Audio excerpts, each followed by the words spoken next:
Blue, a colour well loved and cherished among invertebrate enthusiasts and hobbyists alike. You get some striking blue animals in the world.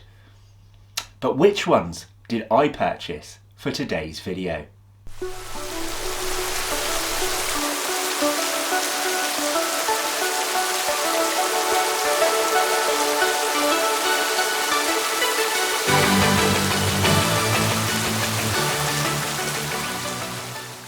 Hello and welcome back to Bug Realms. On this channel we like to discuss all things creepy crawly, so if that's something that interests you, please consider subscribing to the channel. So perhaps you're new here, or maybe you don't follow my community tab. If that's the case, let me fill you in. So I have done a gigantic animal haul order. So I have purchased probably more animals than I ever have done in a singular order before, all to arrive on the same date. Now they were purchased from multiple companies, but I counted it as one order because it was all ordered on the same day to arrive the same day. Now I popped up a community tab post saying to you guys that I'm going to be doing this huge order, and I'd like to divide my videos up based on the colours of the animals. Now some animals I purchased would be multiple of one colour, some animals I purchased there was only one singular animal of that colour. Sort of. You'll see as that comes along. So I'll let you guys vote, and the colour with the highest vote will be the video I put out first, the lowest vote the video I put out last, and we will do it in order of the breakdown of your polling votes. So of course, with our very first video of the series being blue, it means that you guys at home voted for blue more than any other colour. So what animals did I get that were blue? Well, there are actually three animals you got to see in today's video. So let's crack straight on with that now. So this is the enclosure for our very first animal on the series. Now I will be showing enclosures first on most animals, if not all, so you can take a little guess. Now this is a spiderling enclosure, and that's because we do have a spiderling. Which one have we gone for? The Idiothelly Mira. Idiothelly or Idiothelly? I'm not actually quite sure the pronunciation, to be honest with you. And this is the little setup. So I have a sufficient amount of substrate. It looks like less, but if you compare it to the size of the pot, it's the same as if I had filled the pot with substrate itself, which would be perfect for this small species of spiderling. I've only put it in this acrylic enclosure because I had one spare, and recently I've been getting back into my African species. Now I don't have a lot of footage of the Idiothelly Mira because honestly it's just a tiny spiderling and it hasn't actually got its coloration yet, so I am kind of cheating a bit putting it in blue.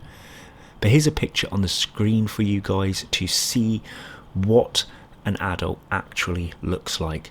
So you can see those beautiful blue feet. Now what's great about these spiderlings is they're a bit different to other tarantulas. These guys actually make a trap door. So you get a lot of burrowing species, especially in Africa. But to get one that makes a trap door, that's pretty awesome, right? And I'm hoping to capture feeding footage while prey disrupts the silk lining on the trapdoor and the spider shoots out to grab it in the future. But we'll wait till it's a fair size before we do that, although they don't actually grow very big at all. So I hope you've enjoyed seeing our very first species, the eye mira. So what else do we have that's blue here? So here is the next enclosure. What do you guys think might be in here? So this enclosure involves a sandy soil substrate. I've actually used a mixture of topsoil and sand, pretty much 50-50. I've got a lot of little hiding spaces in here too. Can anyone take any guesses? It is the S singulata. So if you don't know what the S stands for, it stands for Scolopendra. Now if you're not into inverts, you may not know what Scolopendra is. It is in fact a genus of centipede. You get some massive Scolopendras in the world, but this one is not a species that grows very big. Now when dealing with centipedes, it's always best to make sure they cannot escape. They are absolute escape artists, and that's why I like tarantula room enclosures, because they have a little lip around the edge, meaning if this centipede can reach the top, likelihood is it's going to reach under the lip.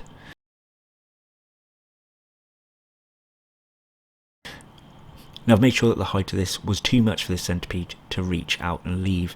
I will have to remove some of the moss though, because they will use that as a climbing apparatus. Now looking at this centipede, you may be thinking, you're cheating again Sam, there's no blue. But check it out now. Against the red, you can see those blue legs. So that's right, these little guys do have blue legs, although it is kind of minor in coloration, it's still there. I still can count it. You might call me a cheat, but I don't think so. And of course you've got that line running through the middle that is a greenish blue, so I can kind of take that as well. Plus the antenna there are blue. So basically, I'm right, you're wrong, okay? I can use this.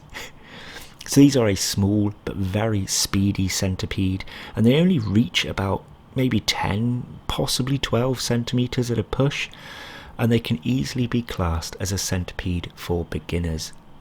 So why do I think the centipede's good for beginners?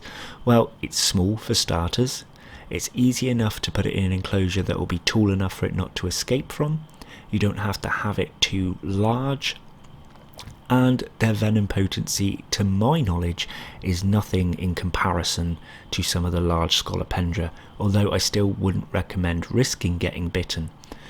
I don't recommend that anybody handle centipedes, but I do not judge those that do. So I keep mine, or will be keeping mine, sorry, at around 50 to 60% humidity, and I'm going to gauge that to keep it happy and healthy and keep the temperatures within the mid to high 20s.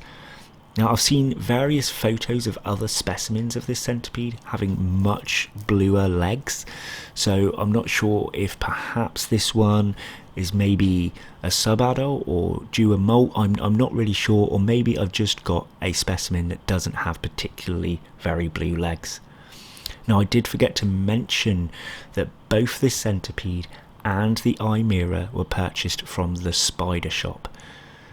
I love using the Spidershop. I don't need to go in much details because I've talked about them plenty of times between both my channels, and they are fantastic. That's all I can say. I have never once had an issue with TSS, and the next animal that we will be showing shortly is also from the Spidershop. So the Spidershop covered my blue animals for unboxing, which is pretty damn cool. So we'll finish off with the last couple of little clips of this speedy guy exploring his enclosure. Pretty cute, right? For a centipede, anyway.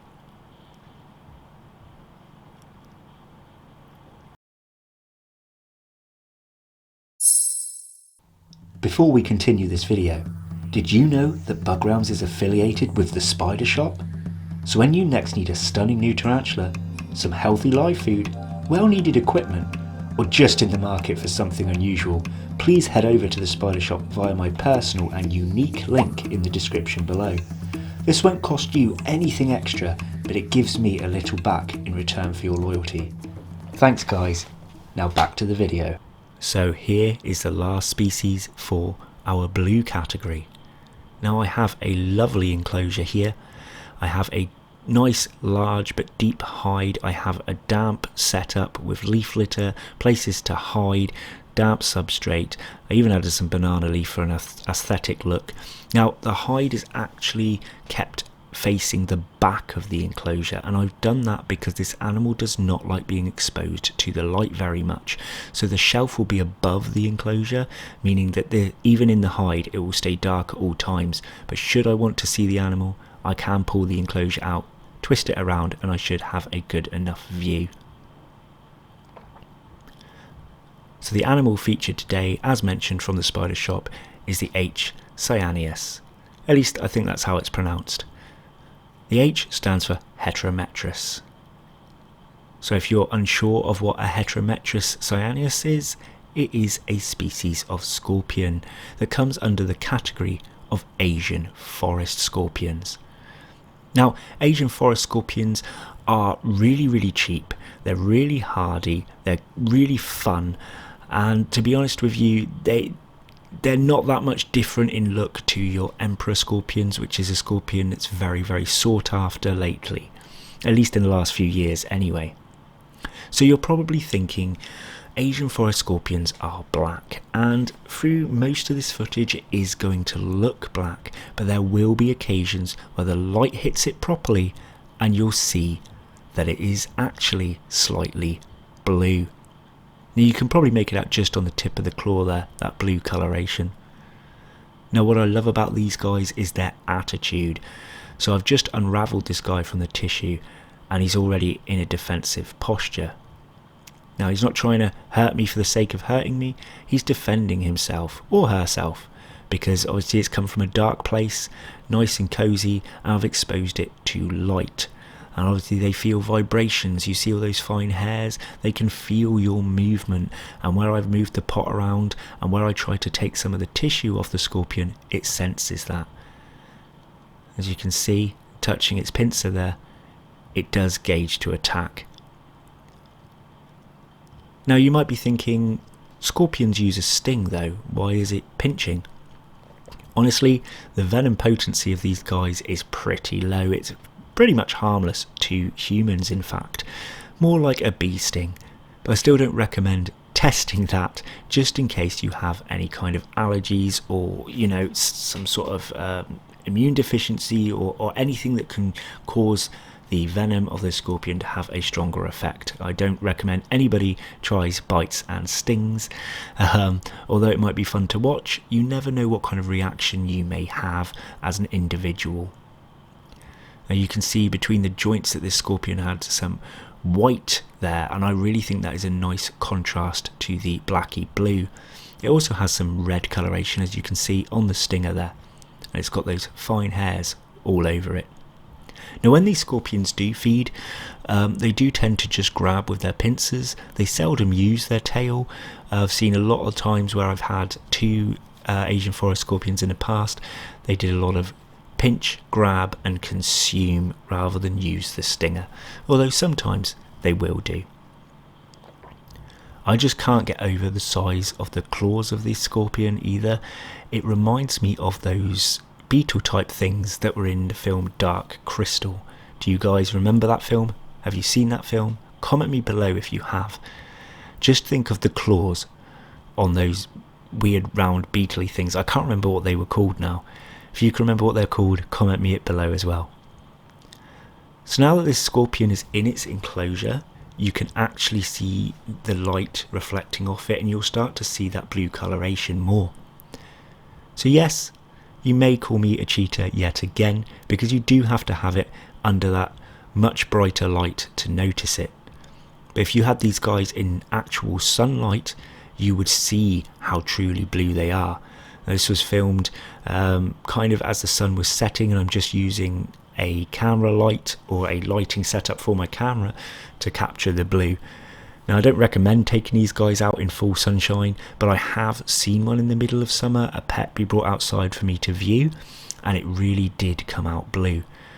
Now not all of the Asian forest scorpions, not all of the heterometris will have this to my knowledge, or if they do, it's not as striking as this one's coloration, or this species coloration.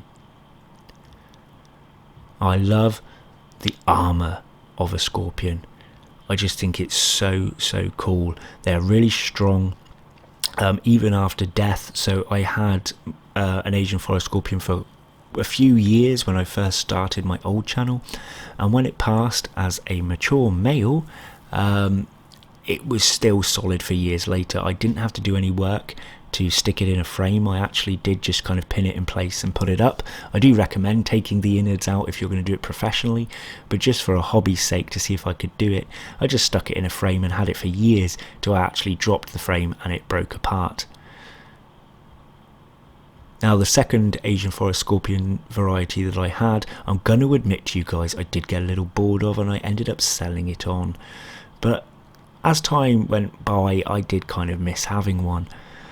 And I thought to myself, you know what, I'm going to buy one. And originally I thought I'd put it under the black category of videos. But noticing this particular species had that blue tinge, I thought, you know what, we're going to stick this under blue. Because blue is actually quite difficult to buy for, apart from in certain tarantula species. At least I thought so. There were no particular tarantula species that were fully blue that I wanted to purchase, or that I wanted to purchase at the right price anyway. So although we had the eye mirror, it didn't have that coloration yet because it is just a dinky sling. And I wasn't going to buy animals just for the sake of these videos. Instead, I wanted an Asian forest, and I thought, well, I don't care which species I get, so we'll put it under the blue category and get the slightly blue tinged one. So we're going to be coming to the end of the footage of this scorpion. Let me know what you guys thought of this video, and let me know if you're excited to see all the other colours. Now, some colour videos will only have one species in, and I'll try and make them a little bit longer, and others will have a few species in, and I'll try and make those clips a little bit shorter, but I hope you enjoyed watching it all the same. So we're going to say goodbye to our scorpion now. It's going to go sit in the dark, nice and cosy. So I hope you guys enjoyed seeing the 3 animals that I purchased for today's video. That little tarantula sling is still doing very, very well. It's taking to food. This outro is actually filmed a few weeks later.